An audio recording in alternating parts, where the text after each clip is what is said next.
I first started gymnastics when I was 7 years old. I was very hyperactive from the word go. I mean, I was walking from the age of 10 months, so quite early on my parents decided sport was the way forward for me. I was always upside down at home and getting into mischief, so my dad's friend said, why don't you try gymnastics with her? And at first I wasn't the biggest fan. It was only when I did my first competition I kind of realised gymnastics was the one sport that I really wanted to do.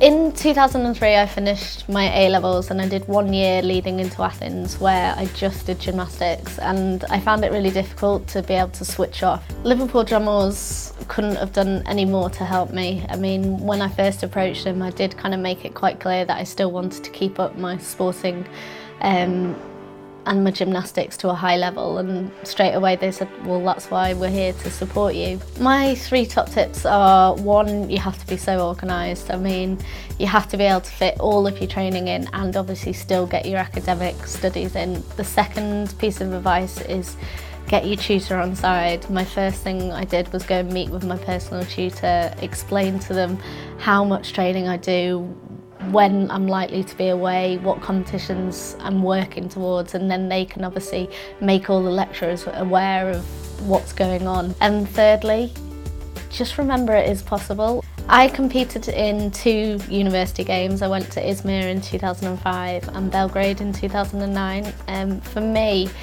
it was a no-brainer. It was another chance to compete on an international stage. It was another chance to compete as a multi-sport event and get that exposure. Belgrade 2009 is one of my fondest memories of a competition. I had a great competition out there, but also it's that atmosphere because you've got a mixture of international athletes plus obviously some university students that maybe have just taken up sport at uni. Every competition you compete at, you pick up more experience. It was obviously another multi-sport event.